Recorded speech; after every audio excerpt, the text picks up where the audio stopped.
All right, I thought this bow was worth putting a video out there to talk about because I don't see a whole lot of information out there when you hop on YouTube, other than, you know, for the guys across the pond. There's a couple people, Grizzly Jim's channel, and then I can't remember what the other one is, but it looks like it's a dealer over there in the UK. Puts out a handful of videos about striker bows, and that's kind of the fan base from what I have seen. Otherwise, I don't see a lot of people like in the US, especially making videos about them or talking about them. So I wanted to make a video. This is a Striker Stinger takedown, and it is the longbow. It's the Reflex Deflex limb design. And I started shooting traditional bows 12 years ago now, and so I've shot a lot of different bows, and I've had a lot of bows that have been my favorite and bows that I've liked, but I will absolutely say without hesitation, this is my favorite bow at this point. There's so much to like about this thing, and so much that I enjoy about shooting it, that I decided it's worthy of making a video and talking about how good these bows shoot. So first things first, just talking about the bow, it's a narrow little riser. It's a very slim little riser, you know, low wrist grip, and there's not a lot of heft to it. It's a lightweight bow, and if you're used to, like I was, shooting a recurve that's got a really big swell in the handle and a higher wrist grip, and I have a size XL hand, so I mean I don't have a small hand, and a recurve handle with a high wrist grip always felt nice in my hands, and a wider riser always felt nice in my hands. The first time I picked this thing up, I was a little bit concerned about that, but that I have found has given me a very, very repeatable shot. That low wrist grip, and there's plenty of information out there talking about low wrist versus high wrist. That low wrist grip gives you just less opportunity to flex the bow and create some interference with the grip, but that's number one. Very narrow, slim, sleek little riser. First time you unbox one of these things and look at this riser, it's just tiny looking. If you've not shot anything that's a reflex deflex, you know, slim little design like that. Second thing I'll point out, these have a very small sight window. Again, comparing to recurves that I've shot that have a much larger and longer sight window, you know, nice deep cut shelf, that the riser's so much thicker that you have a deeper shelf. You have a taller window, and so you just have a lot bigger sight picture.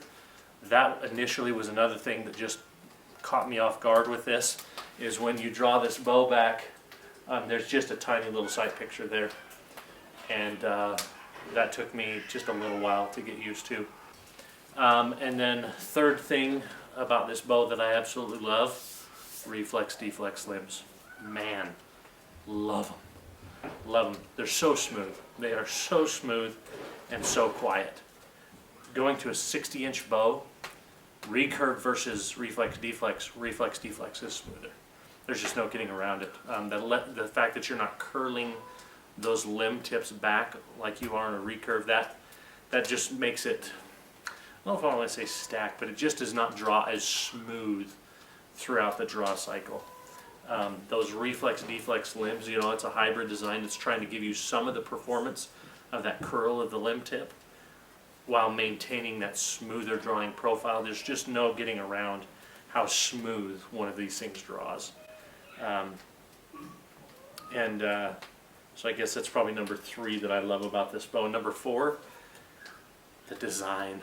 Oh, I need to put some close-ups of this bow in, but this bow is just absolutely gorgeous. The fit and finish on it is spectacular.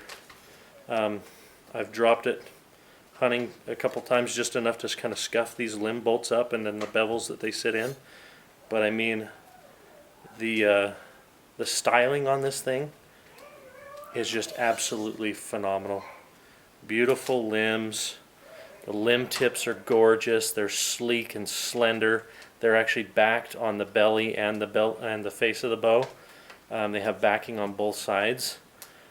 But this is just absolutely a beautiful, beautiful, well-designed bow.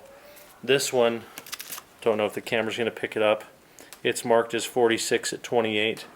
They're within a pound on that, on this bow at least. It draws about 45 and some change at 28. And for me, drawing it to 28 and a half, it's like at 46 and a half pounds. Performance-wise, this thing stacks up really well for what it is. It's a reflex deflex longbow, and just that design in its nature will be just a touch slower than a recurve. Now, how much slower? Let me quantify that.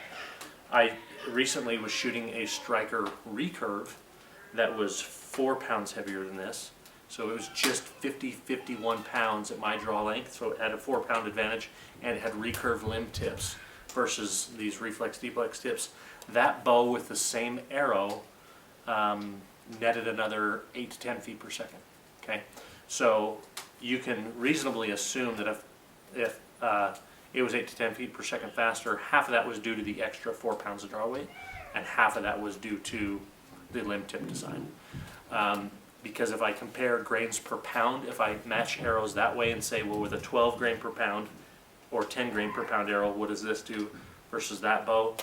It was like a 4, 5, maybe 6 feet per second shot difference. So reflex deflex limbs are right there with an equivalent material recurve limb. So if you've got the same type of material going into the limb, and just the reflex deflex design versus recurve, yeah, you're going to give up on the equal weight bow with equal arrows, 4 feet per second. It's pretty negligible, and the silent shooting that you pick up on this is kind of nice. Now, there's something to be said for your fletchings flying towards an animal. That's really what's going to alert them versus the sound of a bow. There's a lot of truth to that.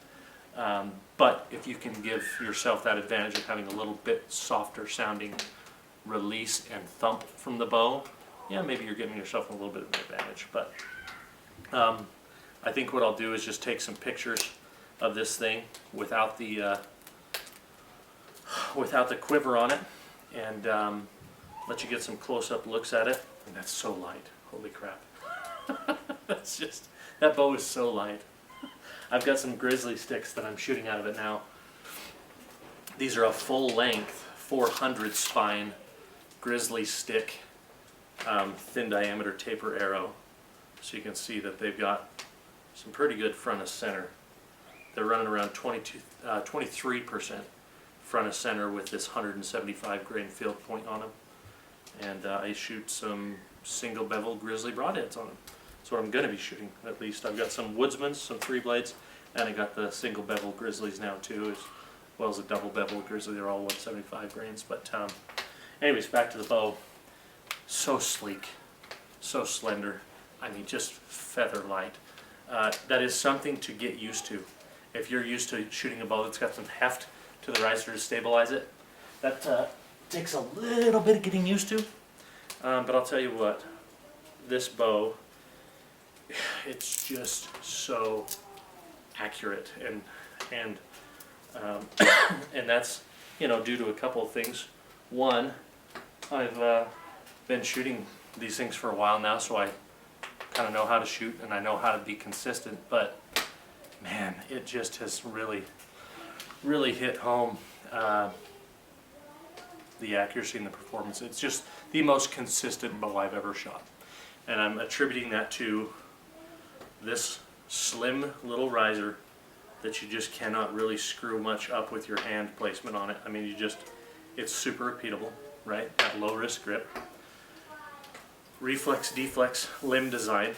You can get back to your draw, you can draw back and get to your anchor more comfortably than with an equal weight recurve. And I'm absolutely convinced at this point you can get a cleaner, smoother release with those limb tips, because you're just not fighting so much springiness that you get out of a recurve. It's just so smooth. So repeatable handle gives you really an advantage there. Smooth, sleek limb design that blends performance, speed, sound, and forgiveness of the shot all in one. And I just don't think you can go wrong with these bows. I'm absolutely drooling over the idea of a cocobolo with like maple. You look on their website, you'll probably figure out what I mean. But they've got some really pretty woods, as does everybody. You use the right wood combination and any bow is beautiful. Absolutely would recommend to anyone giving one of these a try. Get your arrows tuned correctly, and you probably can't find a much more forgiving bow. I don't know if anything out there would exist. You know, you probably could find a bow that reflex deflex, nice and slim from another bowyer. Yeah, it might be just as good, but boy, I just think there's not enough out there to talk about how good these striker bows are and how good they shoot. And so, yeah, that's how I'll wrap this video up, is put some time in shooting it and just showing how consistent it is. So, there you go. All right. Hopefully this lighting is good.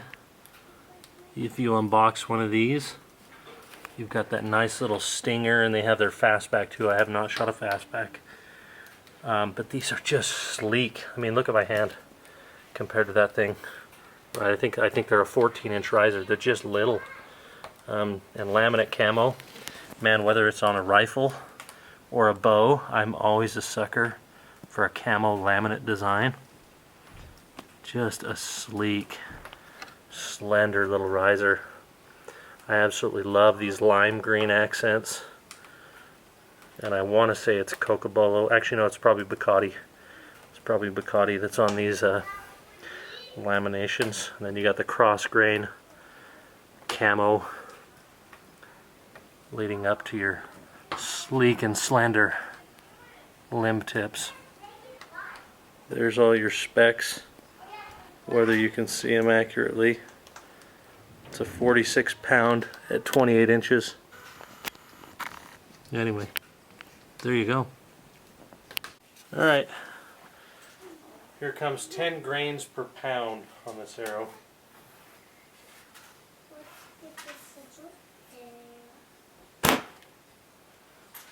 $170.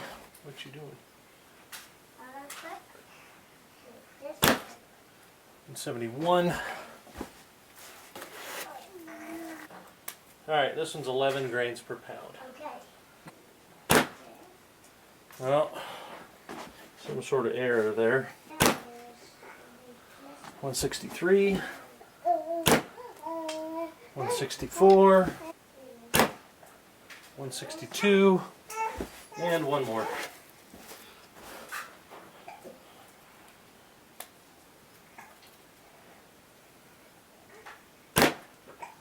Duplicate, 162. Alright, so we're going to go up to this 400 spine grizzly stick. It's got a wrap, fletchings, and a 175 grain point on it. Puts it right about 12 grains per pound.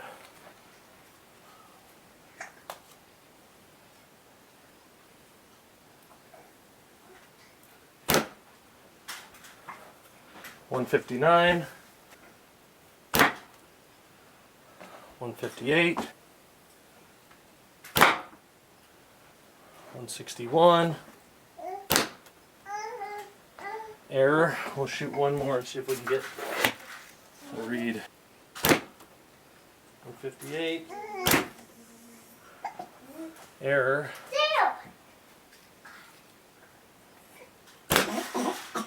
158. All right. And just for the fun of it,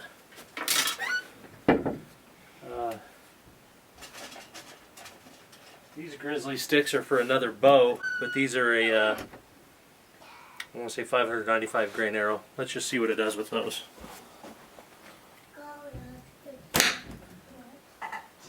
156, pretty dang good for jumping up another almost 50 grains.